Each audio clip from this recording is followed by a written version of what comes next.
Hey everyone, Hey guys. Kelly and Ned Vandiver, and we're back for another episode of some relationship truth bombs we're going to throw your way today.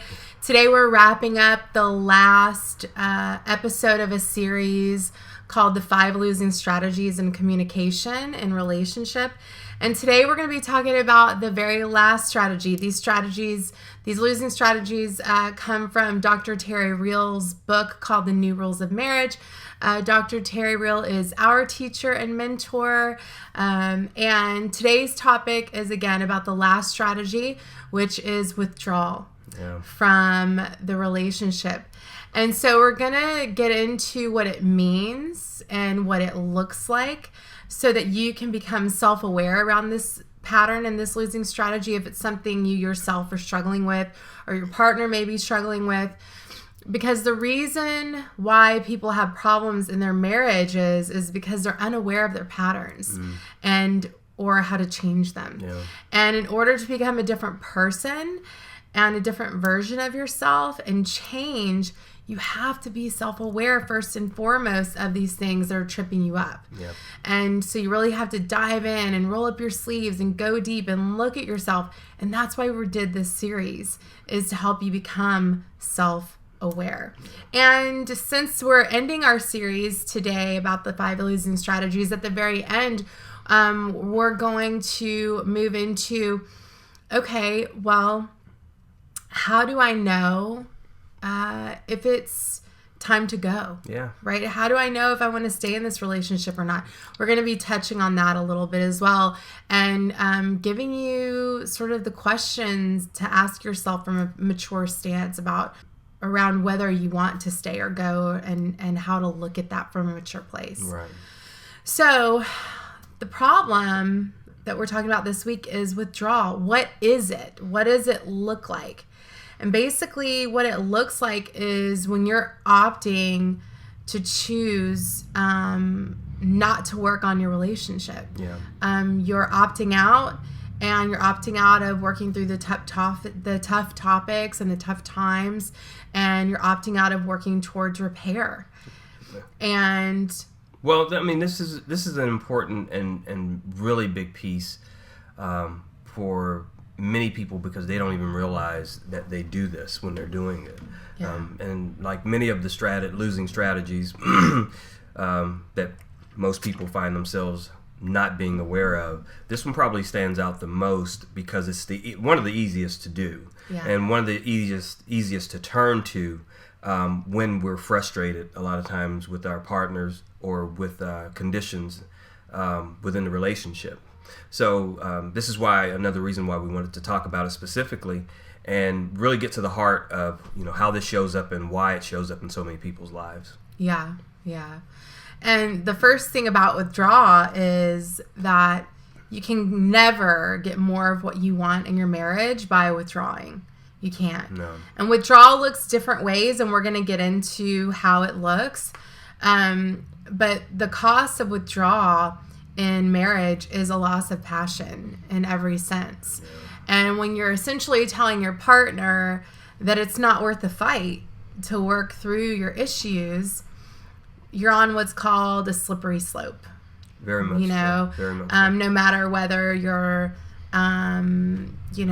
choosing to just opt out of the relationship altogether, or, you're choosing to opt out of maybe one aspect of the relationship. And again, we're going to get into those examples. Yeah. But like all the other losing strategies that we've talked about thus far in this series, withdrawal can show up in different ways, right? So, and we talk about the different ways that these problems can show up, and we talk about overt and covert action around these losing strategies, and withdrawal is no different. It can show up. It can be very blatant and in your face, or it can be very. It can be very covert. So either overt, like very direct, very blatant, like I'm leaving, I'm done.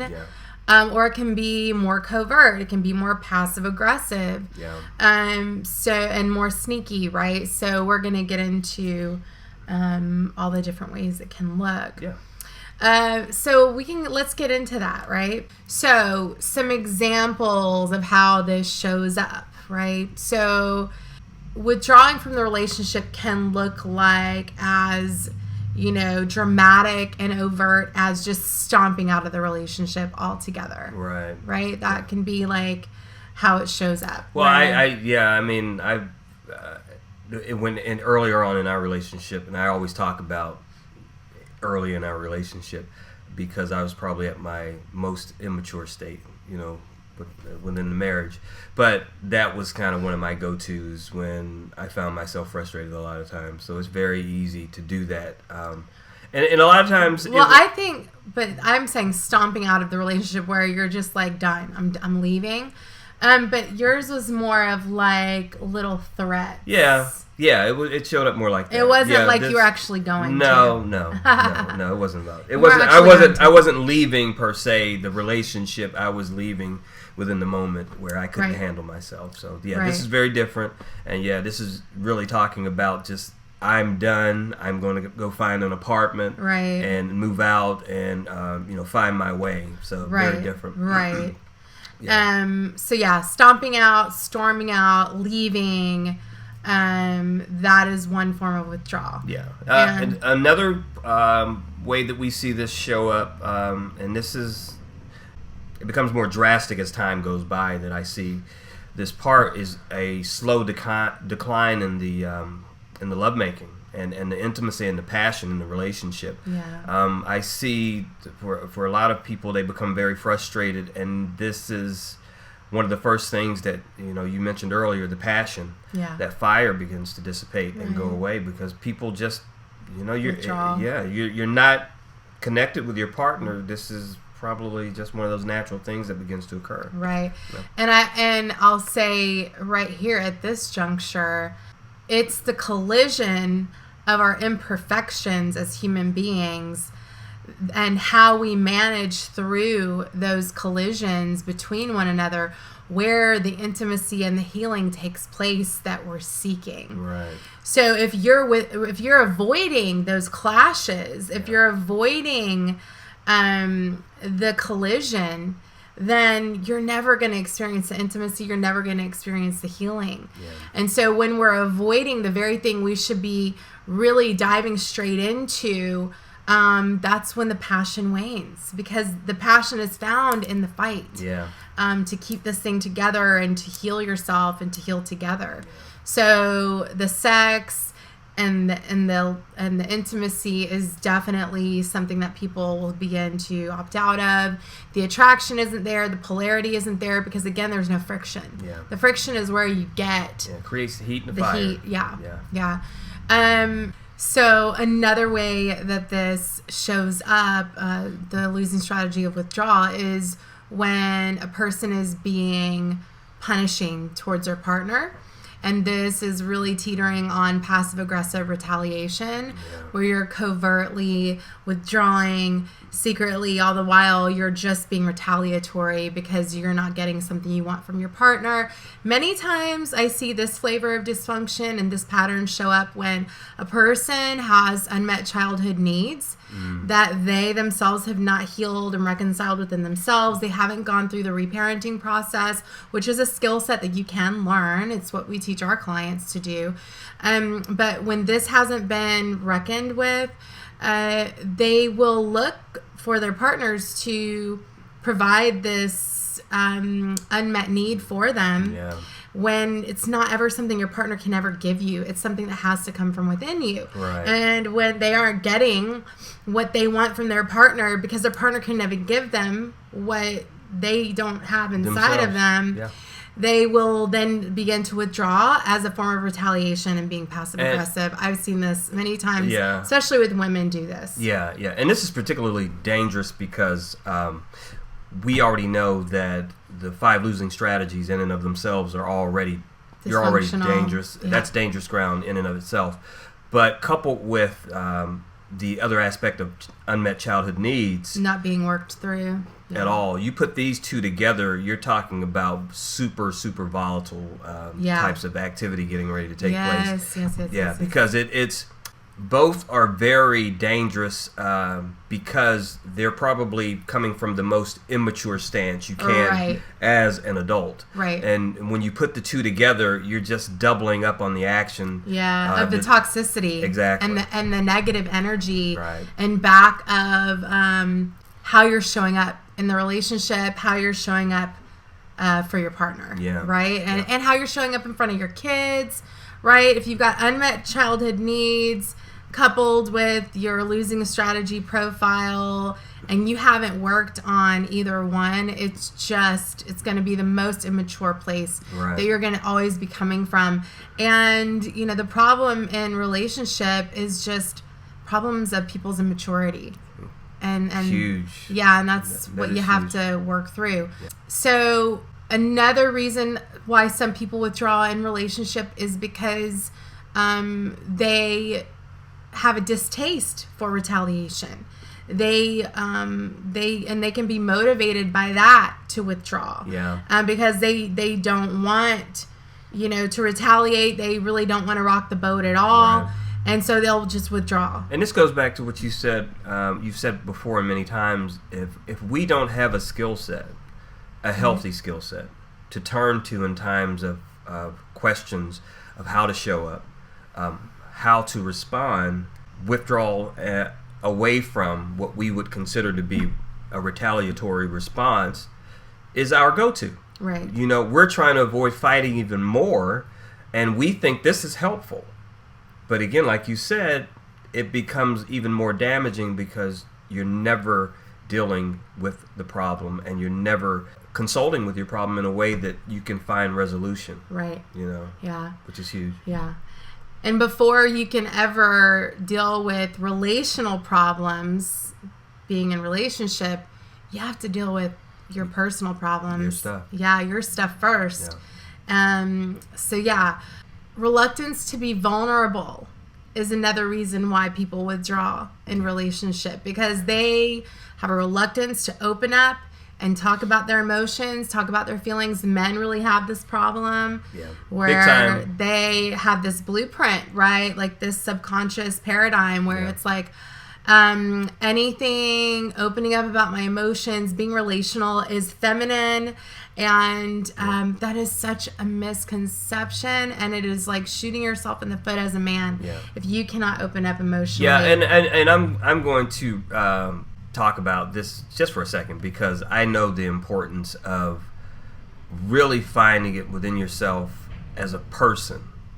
I know this is hard for a lot of men, but the humanistic part of us that we push down, our emotions, are the bridge between the way our relationships look in dysfunction and the healthy relationship we want to have with our wives a lot of times. And we have to get over, sometimes it's ego, sometimes it's patterned model behavior from our dads and our grandfathers.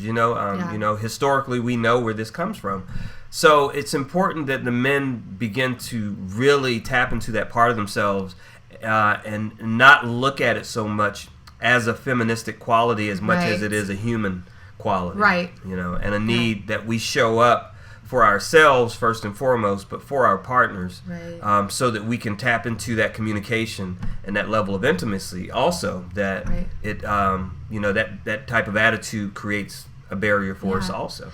And your woman wants to know what your feelings and your emotions are, and wants you to be vulnerable, because again, and men too, there are men who are in their mature masculine who want their women to be vulnerable too, and the women won't open up. So this goes for both men and women. We just speak a lot of the patterns that we see more frequently, but this can be male or female problem. But if you aren't open with your feelings, your partner can't know what it is you have the need and want for. And so you have to learn how to get open and get vulnerable and let them know so that they can deliver, right? If you're not opening your mouth and being vulnerable with what your needs and your wants are and what's going on for you, your partner can't give you what you want. Help you. Your partner can't give you what you want. Right. And ultimately, it leads to a true disservice to the relationship, though. Totally. Because it's very unhealthy. It's very unproductive. And like I said, what you don't want to get into is making this the habit. Right. Of how you communicate. Right. And show up. Yeah. So, it's huge. Yeah, it is huge. So, get vulnerable, get open with your feelings. Another reason why people withdraw is just fatigue, right? Like, they're just tired. They're so tired of the same fights over and over again and the arguing. Yeah. And if you have not yet been able to resolve the arguments, look, to be able to squash these, it's a skill set. You have to learn it. You have to start by doing the inside out work. And then you have to learn the relational skills and tools on top of that. Right. There's a process to it. And sometimes people are withdrawing just completely from the relationship. Yeah. Or they're withdrawing from certain aspects of the relationship, aka, again, and they stop sharing themselves physically. We were talking about this earlier, where how so many people just get into relationship and marriage because it's like, okay, I'm going to have a partner who helps me financially now, and this person's good looking enough to have a kid with, and it all kind of work itself out, and I love them, but nobody considers the depth of an individual and the different forms and types of intimacy. There's sexual intimacy, there's emotional intimacy, there's intellectual intimacy, there's spiritual intimacy. There are different forms of intimacy, and depending on the individual, different things are going to be, held in higher value than others. Yeah. And for me, I want all the forms, right? Yeah. And the people that we work with typically are interested in having that very holistic kind of marriage, because that's what's going to bring the happiness and the fulfillment and the wholeness to it. Yeah. And a steadiness to it that a lot of, I'm speaking for guys, there's nothing that makes us more happy and fulfilled than seeing our wives happy. Yeah. And so Terry has that, what's the saying? And vice versa. Yeah, it is. But Terry has a saying, it's not happy wife, happy life so much as it is, many guys don't consider themselves having a problem unless the wife has a problem. The wife has a problem. Right. And most women want that full spectrum relationship, marriage, very holistic, where we're touching on all of the forms of intimacy. Yeah. And what happens in withdrawal with this losing strategy, especially, with men, is they will withdraw from a lot of the aspects of the marriage. Yeah. With the exception of, our go-to is usually sex. Right. Men's go-to. Physical. Yeah. So they'll kind of stay in that area. Yeah. Sometimes they'll withdraw from sex also. Yeah. Women withdraw from sex, usually because there is not emotional intimacy happening. So they withdraw from the sexual intimacy. And they need that connection. Yeah. And everyone needs that connection in marriage. Yeah. So those are the different ways that withdrawal can show up. And I'm sure if any of these that we've described is happening in your marriage, then withdrawal is one of your losing strategies or one of the losing patterns in your relationship. Yeah. And so now that we've come to the end of this series and people are going, okay, well, what if my needs aren't being met? What if my wants and my desires are not happening here? How do I know if I need to stay or go? And the first thing that we would say to that is, if you haven't done your inside out work yet, personally, then you would really be doing yourself a disservice to even make the decision on whether to stay or go. Right. Yeah. And we talked about this because many of our clients have sought resources such as, traditional therapy and counseling. And we know most people don't get results. Right. And if not anything else, it has a truly damaging effect for a lot of people because they don't have the proper skills to put into play some of what a therapist may recommend in the way of taking some action. Yeah. These are very sensitive issues and very hard topics to tackle without the specifics of addressing certain needs for each individual and identifying those things. So this is really important. So yeah, if you haven't done the inner work yet on your own to reconcile the unmet child needs you have, the trauma that you have, and the personal issues and personality problems you have first, don't even make the decision to leave, because you're not coming from a mature place to make that decision.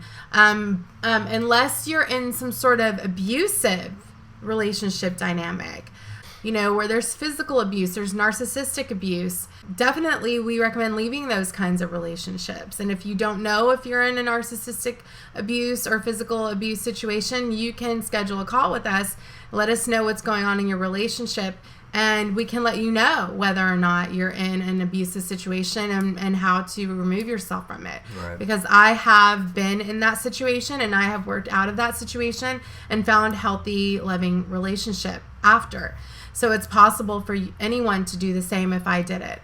But if you're in a relationship where the two of you love each other, but you're just stuck and you're caught up in some toxic dynamics that are really causing some issues, and you're tired of those, but you're like, should I stay? Should I go? I don't know what to do. First, you got to do your inner work. Yeah. Okay? If you haven't done that, you can't really make a decision. Now, if you've done your inner work, if you've done some healing, if you've done those things and still you're asking yourself the question, do I stay or do I go? Here is the formula, in a grown adult relationship, okay, where it's clear that for now, some needs and wants of yours aren't going to be met, no matter how many strategies you've tried. And, none of the strategies are working, okay? You have to have what's called a relationship reckoning. And we're going to do a whole live stream on this at some point, because I think it'd be really valuable. Super helpful. But you have what's called a relationship reckoning, where you ask yourself the question, are enough of my needs being met in this relationship to make grieving those wants and needs that I want granted worth my while, right? So I'll say that again. You want to ask yourself the question, are enough of my needs being met in this relationship to make grieving those wants and needs that I want granted worth my while? Can I grieve what I'm not going to get right now? Yeah. Yes. Or is it a no for me? Do I need these things? And, am I not willing to compromise these things? And if your answer is that yes, enough of your needs are being met, then you can stay in that marriage and you can be happy. Right. And you can be fulfilled, because happiness and fulfillment, it comes from within yourself. It doesn't come from your partner. It comes from within you. Right. So you can stay in a marriage if enough of your needs are being met. You just don't have everything you want quite yet. And it doesn't mean you won't ever have it. It just means right now you're at a mature place where you understand that your partner isn't able or willing to give you the things that you're asking for. And that's why it's so important to get very clear about what your needs and your wants are, and then be vulnerable and open up and tell your partner what those things are, Right. so that they can attempt to give them to you. Right. But if enough of your needs aren't being fulfilled, and you're not getting anything from the relationship, then you do have the choice and the duty to yourself to walk away. Right. Yeah. So that you can be happy. Yeah. You know what I'm saying? Yeah. And that's on you. Like, that's literally on you. That's not on your partner. Yeah. So in essence, what we want to give you here with this is a measure, because so many people do find themselves asking themselves the question of, how do I know when to go? Yeah. How do I gauge whether this relationship is worth me staying or not? Yeah. So this is why we bring this this type of question for you to answer yourself, in this way, again, you want to ask, how many of my needs are being met that are fulfilled? Okay, and move me towards happiness in this relationship versus, those that I know I can't get from my partner right now, and grieve those, Right. And like Kelly said, not forever, just for now, because your partner is not able to, is not mature enough to do that for you. And this is no judgment against your partner, but we're all at different parts of our journey, and I just want people to understand the importance everyone's of that, at different stages, and we have so many young people. I say young people, I feel like I'm young, right? Like I'm 42. But when I say young, I mean, we deal with people in their early 30s, 30, 31, 32. So to me, that's a younger person in relationship. And they're married, and they want their men to show up, right? Who are 30. And I'm like, your man can't show up for you like that right now because he's 30. Yeah. And you couple that with, adding some children to the mix. Yeah. You're really going to deal with a lot of stuff that you're not ready for. Yeah. So it's not that your partner will never be able to give you these these things and fulfill these things for you. But for now, they have to learn, and that takes time. It takes time to grow up and mature. I mean, if you just think about, scientifically and biologically, our brains aren't even fully developed. The prefrontal cortex, the adult grown-up brain, isn't even fully developed until nearly the age of 30. Yeah. So you gotta have some grace with one another and learn. Yeah. And this goes back to invest in your learning and learning these skills, because you're not going to learn them by osmosis. No. And this goes back to what you said earlier about just what youth has to bring in terms of how we decide to be in a relationship. Yeah. What it brings to bear. We're usually coming from a very surface place. Right. And biology, right? Like, we've got this very natural biological clock, especially for women, and procreating and having children and things like that. Very rarely are we looking at the substance of a person when we're younger. We're just looking at, are you cute? Are you nice enough? Do I love you? Do you make enough money? Well, even when you're young, you're not really making that much money typically. No, but I mean, can you help me in the household, be a good partner in financial things and in keeping the household running? Right. And that's typically what people are looking at. They're not looking at, okay, are we going to grow spiritually together? Are we going to grow intellectually together? Sexually together? All these things that are very important parts of intimacy, right? Yeah. And if you want to learn about the different parts of intimacy, we definitely highly recommend you pick up the New Rules of Marriage, because everything we talk about and teach is in that book. So so let's wrap up this series and this episode today. How do you solve these conundrums? Your favorite word? How do you solve these conundrums in relationships? First and foremost, you've got to start owning your life. You have to start taking ownership and responsibility. When I first learned how to do this, it just really changed the whole course of my life, our relationship, the work that we do. And you got to take ownership. You got to take responsibility. You create your life. You create your reality. You have that power. So you have to own your patterns. You have to own your bad patterns. You have to own your losing strategies. You have to start to open up and communicate with your partner and talk and get to the bottom of the reason for withdrawal so that you can work through it. You got to open up your mouth and you got to talk about it and not fight about it. If you're unhappy, be direct with your partner and tell your partner that you're unhappy. In a healthy way. Yeah, and tell your partner what you want. If you're angry, say you're angry, but don't act it out, right? We can say how we feel, we just don't have to act it out. But saying how we feel, being emotional about how we feel, that's okay. And a mature person can listen to what you're saying, not get triggered, allow you to have your experience, and be okay with it. And then take what you say constructively and work to deliver on what it is you're asking for. And vice versa. Okay. If you haven't watched our masterclass, definitely go opt in to therelationshiploft.com and opt into our free masterclass where you can learn all about us, learn about a little bit about our story, about the process we take our clients through. It's the 7 steps to relationship transformation. We give you a little tool in there called the feedback wheel. Called the feedback wheel. You can start implementing right away to start communicating in a different way with your partner. Definitely go watch our masterclass if you have not done that yet, because you'll learn all about the inside out protocol and approach that we take our clients through and that we practice in our own marriage. Yeah.